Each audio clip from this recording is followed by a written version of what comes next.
Pozdrav svima, tema mog seminara su dakle planinski valovi, silazni vjetrovi i nisko blokiranje ciklone umjerenih širina najlaskom na izoliranu planinsku prepreku. Ono što je cilj ovog rada bio je da se ispita kako dakle ciklone djeluju, to jest međudjeluju sa planinskim preprekama koje su položene u smjeru sjever-jug. A razlog zbog kojeg se to želi ispitati je zato što sve do sada većina radova je objavljena na temu kako neke zračne struje koje dolaze na planinu su uglavnom bile stabilne i stalne, nisu se toliko mijenjale kao što imamo kod ciklone koja nailazi na prepreku.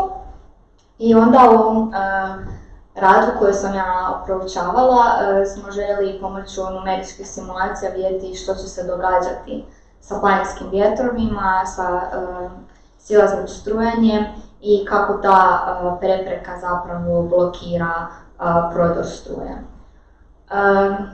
Znači, ono što je također opaženo kod zavjetrinskih silaznih vjetrova su maksimalne brzine koje dostižu 56 metara u sekundi.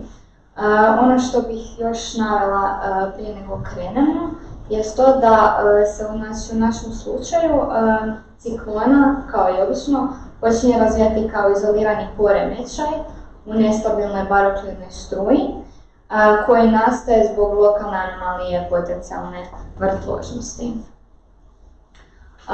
U ovom radu se koristio također warp model i to verzija, dakle Advanced Research Version.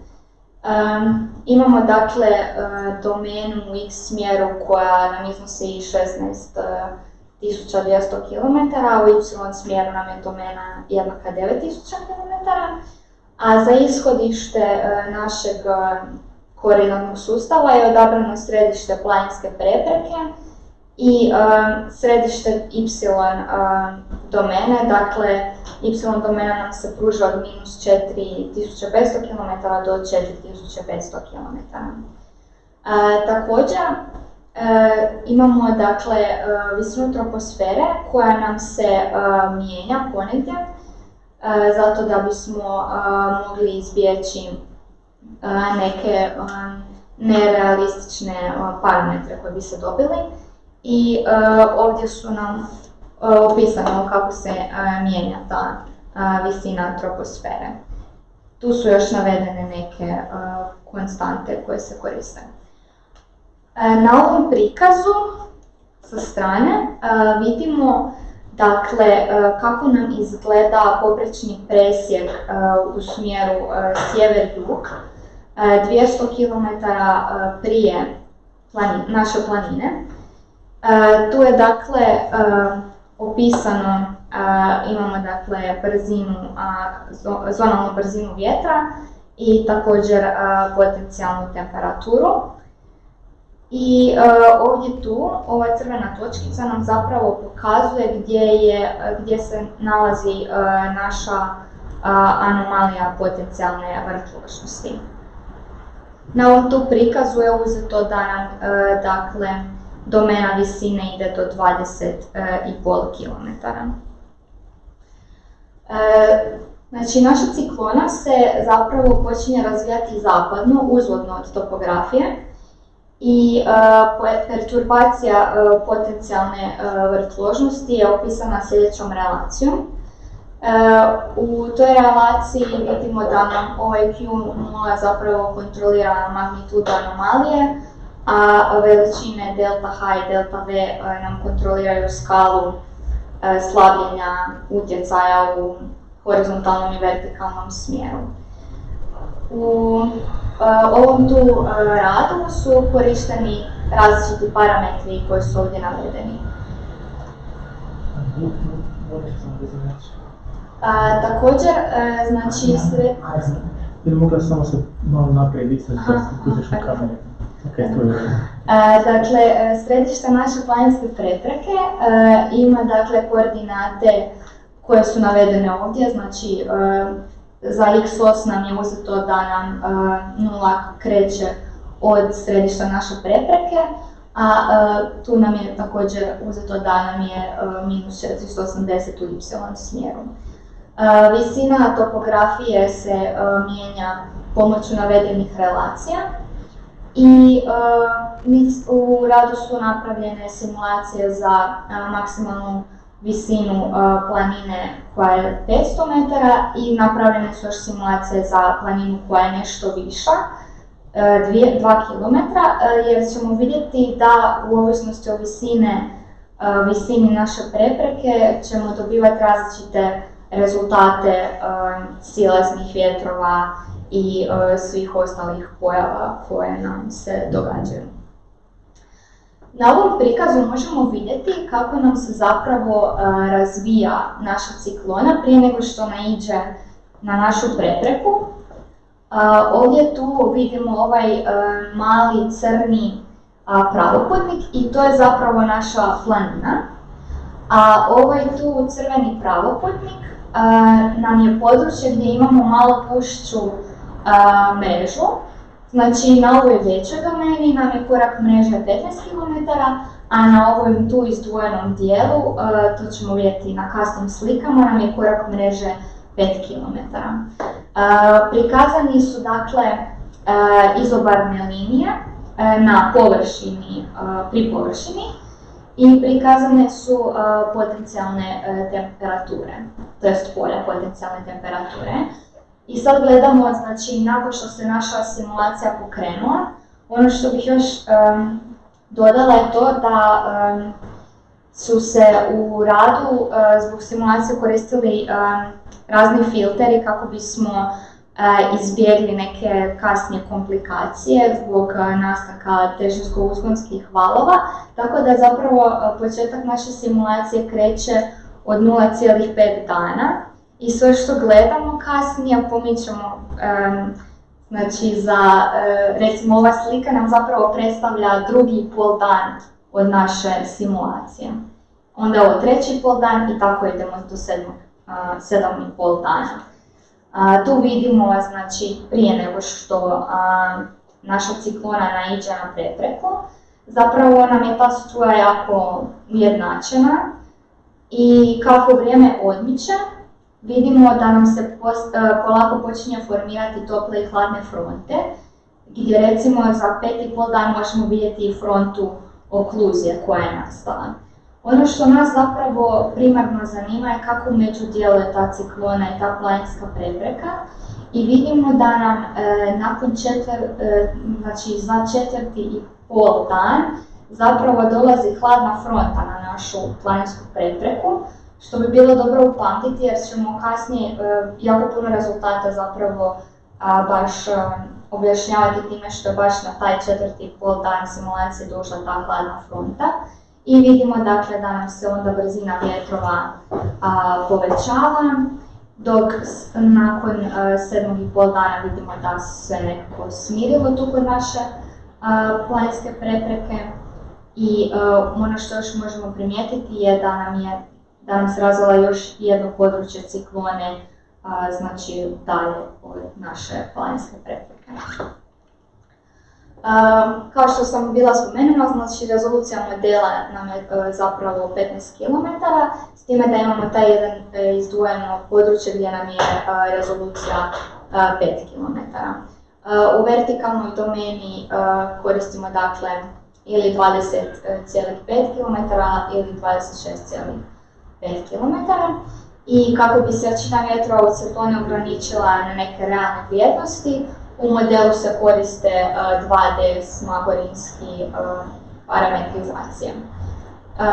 Isto tako, da bismo minimizirali refleksiju težinskih valova sa gornjom granicom, koristimo 6 km dubok relijev sloj prigušivanja. Znači, kad imamo planinu koja nam je visoka 500 metara, taj sloj nam počinje na 20,5 km, a za višu prepreku nam počinje na 14,5 km. Ovdje dakle možemo vidjeti prikaz evolucije sinoptičke okoline, znači 200 km prije planinske prepreke. I možemo vidjeti da recimo ovdje nam je dakle jug, tu nam je sjever, ovo je naša dakle planinska prepreka i mi zapravo gledamo što nam se događa 200 km zapadno od te prepreke. Napravljeni su dakle ovdje su prikazane slike za simulacije od 4,5 dana pa do 7,5 dana. Nakon 4,5 dana možemo primijetiti da su nam čak i na velikim visinama vjetrovi dosta slabi i da nam je ispod 5 km zapravo gradijent statičke stabilnosti dosta mali, ne mijenja se značajno. Kako nam vrijeme odmiče, vidimo da nam se prizemni vjetrovi postaju sve jači. I također vidimo da nam da nam brzine u središtu struje koja dolazi dostižu i do 45 metara u sekundi.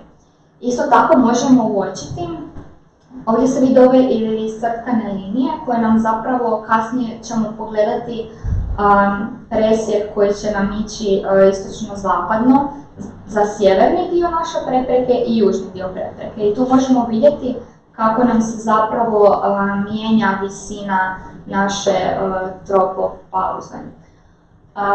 Vidimo dakle, znači za 5,5 i 6,5 dana su nam se vjetrovi ojačali, isto tako nam se vidimo da nam je statička stabilnost na južnom dijelu veća nego na sjevernom. I za 7,5 dan vidimo da nam se ovi prizemni vjetrovi polako smiruju i sve se nekako stišava. Dakle, ovdje sada vidimo, znači sličan je presjek, samo što smo se pomakli 20 km istočno od vrha naše prepreke i sada je zapravo visina naše prepreke 250 metara. Mislim da se baš ne vidi ovako daleko, ali tu se može vidjeti kako je malo povećana ta naša prepreka. Možemo vidjeti, znači nakon 4,5 dana, da su nam razlike između naše sjeverne i južne prepreke, znači nisu baš velike. Vidimo da, grubo rečeno, su dosta slično ponašanje. Nakon 5,5 dana te razlike između sjevernog i južnog dijela se povećavaju i nakon 6,5 dana su još jače, s time da sada vidimo da su nam na južnoj strani zapravo veće ove vertikalne brzine nego na sjevernoj strani. Ove boje zapravo nam prikazuju vertikalne brzine, a konture nam prikazuju potencijalnu temperaturu. Nakon 7,5 dana valna aktivnost se polako smanjuje, no može se također uočiti da se smanjuje svugdje osim na ovom sjevernom dijelu prepreke, gdje imamo velike vertikalne brzine. I sada možemo pogledati, znači sad ćemo vidjeti ove tu presjeke gdje su ove iscrtkane linije. Znači sada gledamo iz druge perspektive, ovdje tu nam je dakle zapad, ovdje je istok i tu vidimo tu našu prepreku. Sada će se u radu napraviti, osim naših simulacija kada nailazi ciklona, će se napraviti također usporedba sa simulacijama kada imamo trodimenzionalno i dvodimenzionalno stabilnu struju koja prelazi preko prepreke. I ono što možemo vidjeti da su simulacije stalnih struja jače u odnosu na rezultate struje koja se mijenja, a to zapravo je najviše uočivo na ovoj sjevernoj strani naše prepreke. Na južnoj strani nisu toliko velike te razlike, a na sjevernoj strani se jako uočavaju razlike u rezultatima između tih struja koje su stabilne i u odnosu na ovu našu promjenjivu. Ovdje su također napravljene prikazi vertikalnih brzina i potencijalne temperature. Ovo tu je dakle slučaj znači, nakon 4,5 dana, a sada ćemo pogledati i za sve ostale dane i vidjeti kako nam se te razlike zapravo mijenjaju. Nakon 5,5 dana valovi na južnom presjeku su slabiji u simulacijama gdje imamo ciklon u odnosu na valove stalnih strujenja. Dakle, to govorim za južni dio. Dok na sjevernom presjeku valovi promjenjivog strujanja su iznad planine jači, a u zavjetrini slabiji od 3D i 2D stalnih strujenja. Nakon 6,5 dana valovi uzrokovani dakle, nalaskom naše ciklone i dalje jačaju, evo tu možemo vidjeti. Najintenzivniji valovi su sada pomaknuti na južni dio planinske prepreke, jer nam se zapravo pomiče jača nam taj utjecaj sa sjevera, se pomiče prema jugu. A na južnom presjeku valovi u simulaciji promjenjivog strujanja su jači od valova 3D i 2D simulacija stalnih strujanja, dok na sjevernom presjeku možemo vidjeti da je situacija obrnuta. Ovdje nam zapravo su jači valovi na 2D i 3D simulacijama nego na simulaciji naše. To je u centimetrima u sekundi, Da, to je u centimetrima. I sada, nakon 7,5 dana, rezultati simulacija stalnih struja su slabije čudne od struje koja se mijenja. I nakon 7,5 dana, zbog slabljenja dolazne struje na nižim visinama dolazi do slabljenja valne aktivnosti na cijelom području, osim na sjevernom dijelu. I pomak vala u smjeru sjever-jug između 5,5 i 7,5 dana ima kvalitativnu sličnost pomaku maksimuma struje koja nailazi na prepreku. To je dakle bilo na početku ona slika. Samo da vratim. Znači tu možemo vidjeti kako nam zapravo ovdje nakon 5,5 dana nam dolazi do jačanja i onda se taj utjecaj zapravo pomiče više prema jugu, a nakon 7,5 dana se ponovno vraća prema sjeveru. I to isto zapravo opažamo i na ovim svim simulacijama. Dakle, zato što nam sada opet na sjeveru su ove brzine jače nego na južnoj strani. Jaka valna aktivnost, dakle najprije se pomiče prema jugu, a zatim prema sjeveru i razlike u vertikalnim brzinama između sjevernih i južnih dijelova planine su zapravo posljedica toga što naša dolazna struja nije uniformna. Kao što smo vidjeli, postoje velike razlike između simulacija naše u kojima imamo ciklon koja nailazi na prepreku i u ovim 3D i 2D simulacijama stalnog strujenja. Iz tog razloga su napravljeni prikazi pogrešaka, to je razlika između 3D i 3D strujanja i našeg promjenjivog strujanja. I vidimo da te razlike zapravo jako rastu. Najveće su nakon 6,5 dana i nakon 7. dana se smanjuju. Sada ćemo pogledati što nam se događa kada nam je prepreka još viša, znači kada nam je prepreka visoka 2 km. U ovom sada slučaju će biti vidljivi i nelinearni procesi. Znači, moći ćemo uočiti pucanje valova i također ćemo vidjeti da kako imamo višu prepreku, tako će zapravo na nižim visinama biti našoj struji onemogućeno da ju prijeđe, pa će ju zaobilaziti sa južne i sa sjeverne strane. Na ovim slikama se nalazi prikaz distribucija polja potencijalne temperature i vertikalnih brzina, također u smjeru jug-sjever.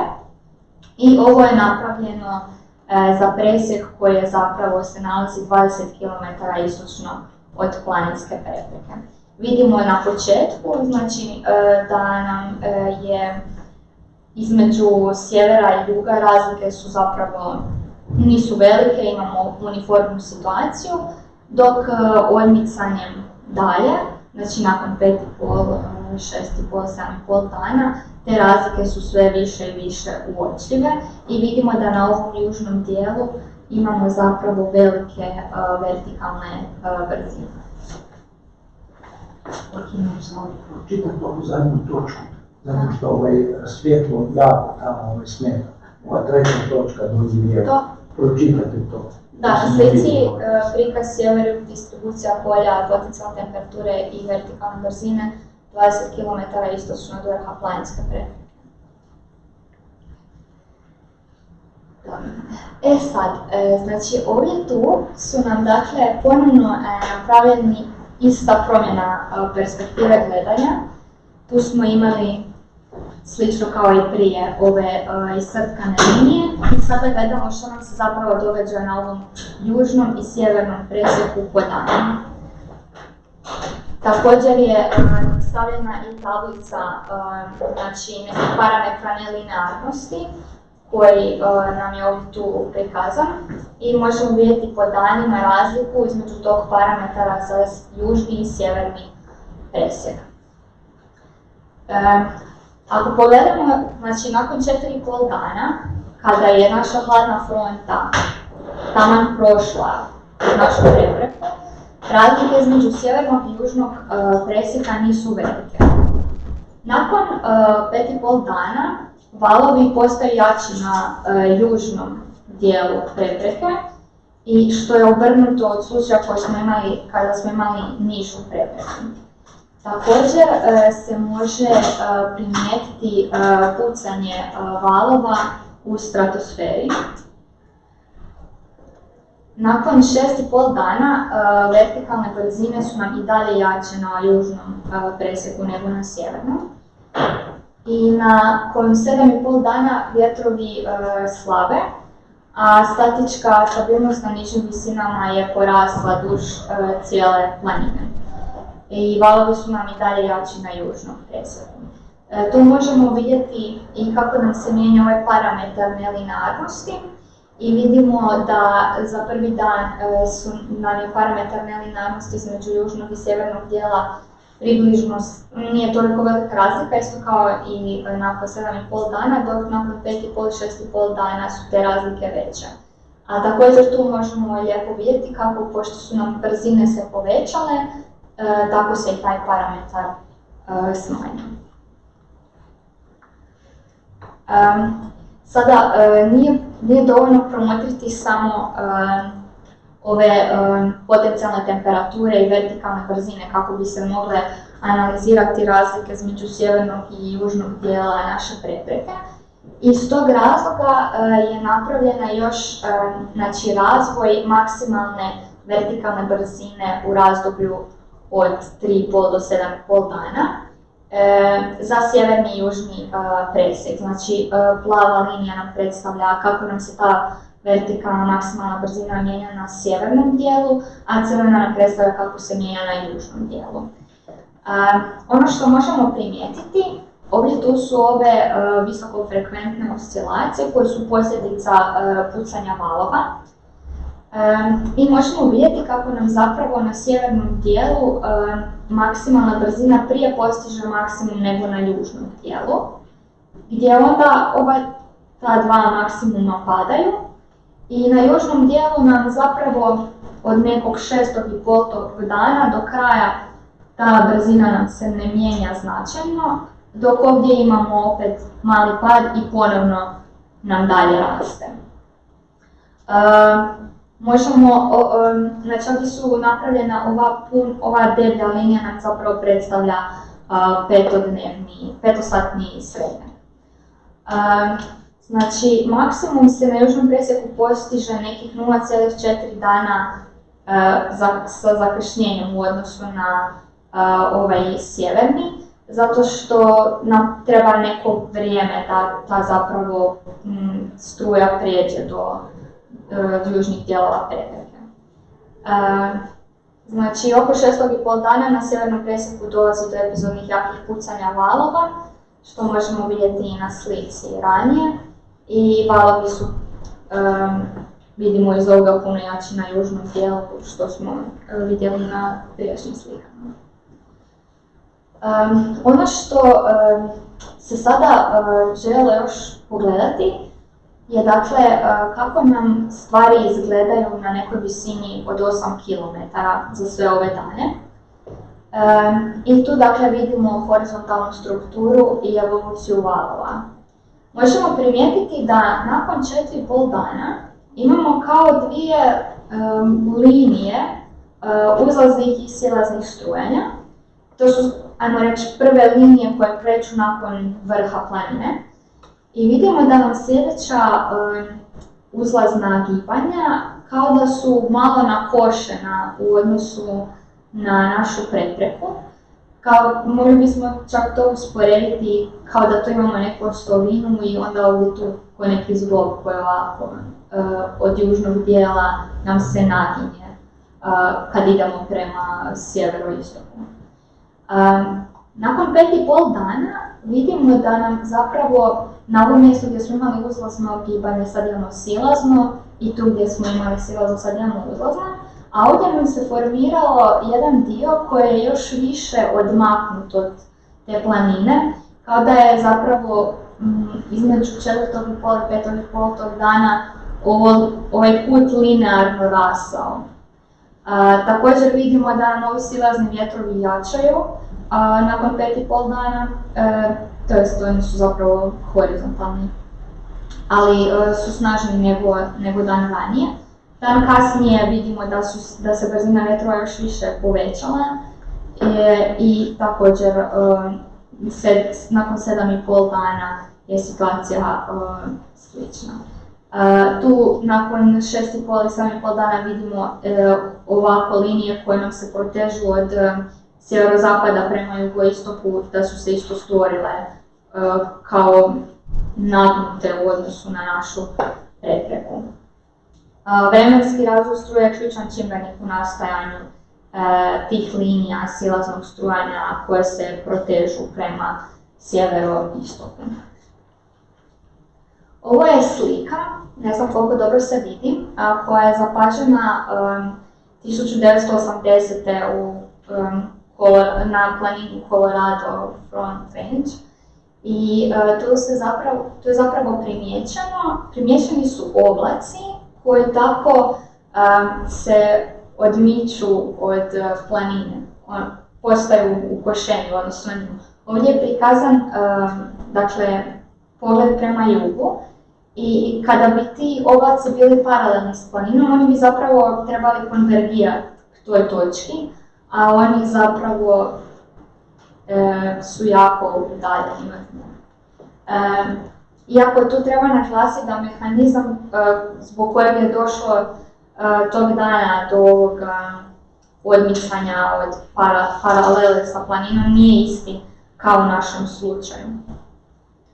Jer u našem slučaju imamo jako izluženu planinsku prepreku i tu imamo različite te promjene u vertikalnim brzinama, dok ovdje tu zapravo igru igra to što nam teren nije uniforman. Sada ću nešto reći još o blokiranju prolaska struje na nižim visinama. Ovo nam je, dakle, gledamo što nam se događa na visini od 200 metara. I tu su nam ponovno prikazani horizontalni vektori vjetra i polje potencijalne temperature. Nakon 4,5 dana možemo vidjeti da nam naša fronta usporava i vidimo da nemamo baš neku veliku razliku između sjevernih i južnih dijelova. Također tu vidimo da imamo kao neki bazen zapravo zraka koji subsidentskog zraka koji se podiže. Nakon 5,5 dana na sjevernom dijelu zavjetrine možemo primijetiti da nam se sada zapravo naša struja razdvaja na nekih minus 300 km, dok se ovdje tu razdvajala zapravo puno niže. I vidimo da zapravo na ovom sjevernom dijelu gdje se ona razdvaja, tu iza zavjetrine nam dolazi do formiranja anticiklonalne vrtložnosti, što je suprotno od očekivanja. Očekivali bismo da će nam, nakon što nam struja prelazi preko prepreke, u zavjetrini se formira ciklonalna vrtložnost. Također, nakon 6,5 dana snažni vjetrovi se primjećuju samo na sjevernom dijelu zavjetrine, dok na jugu imamo relativno mirnu situaciju. Nakon 7,5 dana razlike između sjevernih i južnih dijelova su puno manje i vjetrovi u zavjetrini su sada zapravo na obje ove strane otprilike 20 metara u sekundi. Ovdje tu su još napravljeni prikazi, znači kako nam zapravo ta naša hladna fronta. Napravljena je simulacija znači, za 4. dan i 21 sat i onda s razmakom od 3 sata što se događa. Možemo tu vidjeti kako nam zapravo ta hladna fronta najprije prodire negdje u zavjetrini do sredine sjevernog dijela naše planinske prepreke i 3 sata kasnije je ona zapravo prodjela na puno većem dijelu, ali vidimo tu da nam ovi vjetrovi su i dalje, oni nam dakle ne slabe i ne mijenjaju se. Na ovom ovdje prikazu možemo vidjeti dakle što nam se događa kad gledamo iz perspektive zapad-istok. I tu možemo, ovdje tu nam je prikaz zonalne brzine, ovdje nam je prikaz vertikalne brzine. Možemo vidjeti da nam se ovdje tu kao neki prizemni sloj, imamo jako velike brzine, zonalne koje se protežu sve do negdje 100 km i one nam dakle u iduća 3 sata se ne slabe, ali nam se pomiču više prema planini i imamo ovdje dolazak istočnih vjetrova koji na neki način više poguruju ove velike brzine vjetrova nazad prema planini. Isto tako možemo vidjeti kako nam se ove vertikalne brzine formiraju i kako nam zapravo bivaju najjače nakon 5 dana i 3 sata, što je zapravo tokom cijelog ovog rada smo primjećivali da nakon 5,5-6,5 dana imamo najjače brzine. I da je nestacionarno, strujanje u biti nije stacionarno. Da, stanje nije stacionarno. I dakle, zaključci, valovi nastavljaju prelaskom preko 500 metara planinske prepreke pokazuju značajne razlike između simulacija stabilnih strujanja i simulacija koje smo mi dobili prelaskom naše ciklone. Također, prelaženjem preko više prepreka od 2 km dolazi do pucanja valova na manjim visinama i u nižoj stratosferi. Vidimo značajne razlike između sjevernih i južnih dijelova valne strukture i silaznim vjetrovima i jaki vjetrovi su najprije vidljivi na sjevernom dijelu planinske prepreke, a potom na južnom. I to bi bilo to od mene. Sigurno ima puno pitanja, idemo kolegice, kolege. Dakle, fronta nailazi od ovako ili... Vidio sam da su bile ovakve, opće padam u mene. Da sa sjevera istoka su bile one izobali. Mislim, fronta nailazi... Sjever-zapada. Su dolazile one izentrope. Da, ali fronta nam zapravo dolazi sa sjevera. Onda sjevero-zapada. Da. Aha, pa onda vi će zbog toga vjetar najprije jača. Da. Oko kojeg dana fronta prelazi planinu? Oko 4,5 dana. Imam jedno, pa samo možeš ponoviti zašto od pola dana, a ne od 0? Dakle, kad se na početku napravila ta simulacija, onda se generiraju se teškoozonski valovi i oni mogu nam jako zakomplicirati daljnju analizu zato što se reflektiraju, odbijaju i onda je zapravo napravljena filtracija i dobiveni su dobri početni uvjeti za nakon 0,5 dana, zato sad krećemo. A što je relief sloj priuživanja?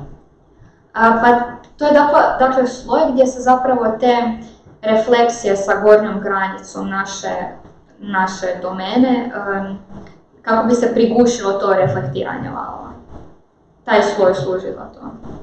Znači rekao si da čak dijelimo stratosferu, da u njoj valove pobude, je li tako? Jel se može dobuditi neka stratosferska intruzija? A to ne znam. Ali mislim tu zapravo valovi kao pucaju, pa onda... U principu ne. U principu oni dolaze sa jačim sinoptičkim naporom. To nije isključeno. Da ne bi moglo. Još dalje? Onaj prvim slikama, kada ciklona prelazi preko planine... Češ da vratim? Ne treba. Dobro. To onda kao generacije razbiju valove iza što vidite kao se generiraju niske pa visoka, pa niska pa visoka. Nisam skušala pitati. Jesi to onda kao generacije razbijih valova zbog topografije? Što je se? Je li to generacija razbijih valova zbog topografije kao ta nastanak tih alternativnih niskih i visokih polja tlaka? Aha, pa...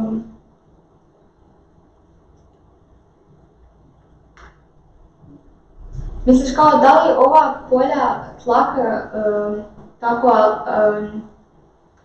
Mislim se kako sam dobro shvatila pitanje. Znači pitanje je da li zbog nalaska na planinu nastaju ovi... Pa da, to bi znao. Aha, to nisam sigurna. Ali ja bih čak rekla da nije zbog toga. Nije to dobro. Nije, nego stvaranje ciklone i anticiklone, ovo što je Marijana rekla, što ide, ako je ovo planina,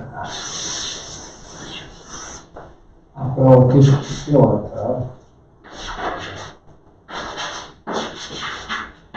kada ovdje zrak nailazi, on osjeti da je tu prepreka. Da pa to. I onda onda osjeća da mu je ovdje niži tlak, što jest, ako je ovo, ajmo reći, ulazni vjetar, on zna da mu sa lijeve strane niži tlak. I onda počne polako onda izabrati ljuljat, a ovdje drugačije. F, O i ovdje rade svoje.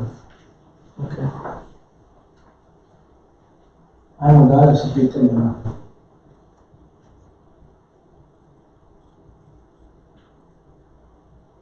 Odlično, ja sam presretan. Idemo onda ovo zaključiti. Imam ja pitanje. Koji su vaši planovi za budućnost? Ne znam. Ne planiram previše. Dobro, nemojte prerano otići iz Hrvatske. Gasite sad 5 minuta. Odlično.